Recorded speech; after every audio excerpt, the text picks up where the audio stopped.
नरेंद्र भाई मोदी जी, काकूबाई और मेरे प्यारे देशवासियों, स्वातंत्र्य वीर विनायक दामोदर सावरकर जी के महाकाव्य स्वरबद्ध करके भारत के प्रतिथयश गायकों से उन्हें गवा के देश की जनता और खासकर युवा पीढ़ी में प्रखर राष्ट्रभक्ति को जागरूक करने का प्रयास मैंने इस एल्बम द्वारा किया है। यह एल्बम का उद्घाटन माननीय नरेंद्र भाई मोदी जी के करकमलों द्वारा ही हो, यह मेरी तीव्र इच्छा और आग्रह की विनंती थी, क्योंकि हमें सरदार वल्लभ भाई पटेल और वीर सावरकर जी का चैतन्य हमें मोदी जी में नजर आता है। हमारे राष्ट्र का उज्जवल भविष्य माननीय मोदी जी के सामर्थ्यशाली हाथों में ही है। इस बात की जागरूकता समस्त भारत की जनता और मेरे जैसे युवा पीढ़ी को हो, इसलिए यही मेरा एक छोटा सा प्रयास है। 4 साल की कड़ी मेहनत से बनाया हुआ यह एल्बम आज माननीय मोदी जी के हाथों से प्रकाशित हो रहा है। ये मैं मेरी खुशनसीबी समझता हूँ और इसके लिए मैं खुद को भाग्यशाली समझता हूँ।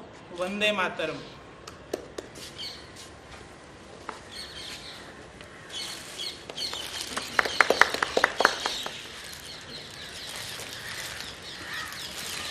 थैंक यू भैया। Thank you much.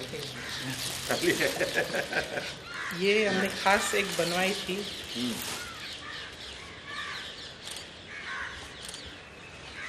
बनी है अच्छी, जिसने बनाई है।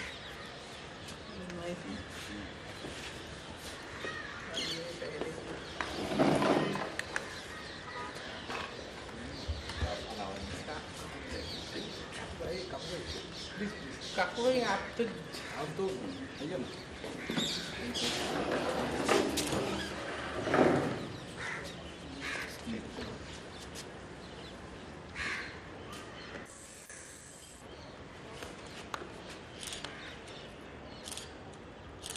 ऐसा किया है कि सावरकर जी का सब जो वाङ्मय है वो 12 भाषाओं में अनुवाद करके हर एक प्रांत में जाके रिलीज करा।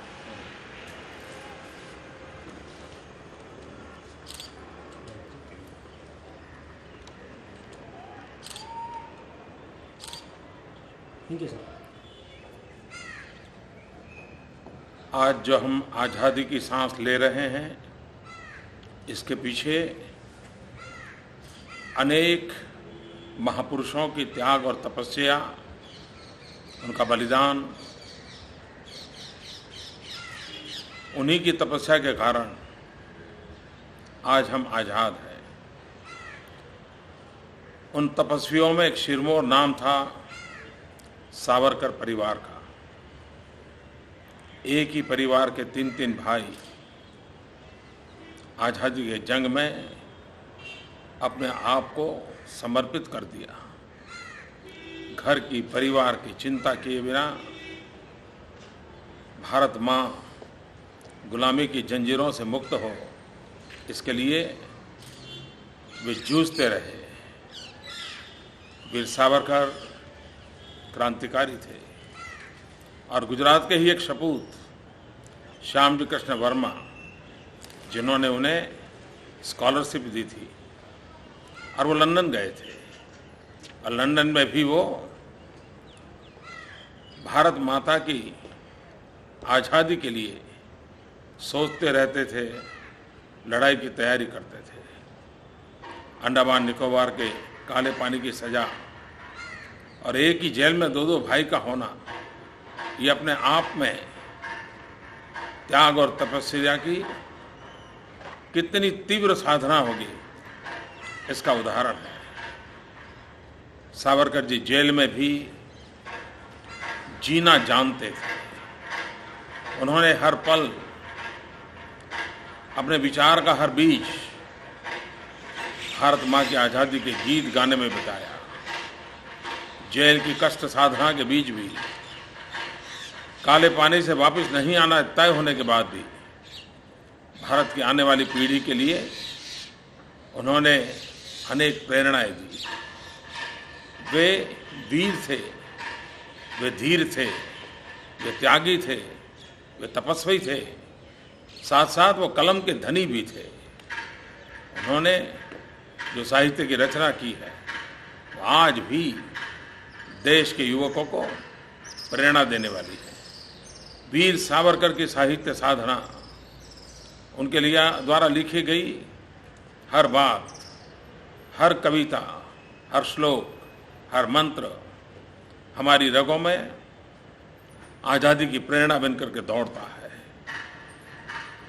जैसे श्री कृष्ण ने युद्ध की भूमि में गीता कही थी, वैसे ही वीर सावरकर जी ने जेल के सलाखों में आज़ादी की प्रेरणा के गीत गाए थे। मैं उस महापुरुष को सत सत नमन करता हूँ और साथ साथ भाई भरत को बहुत बहुत अभिनंदन करता हूँ, बधाई देता हूँ कि उन्होंने संगीत की साधना की।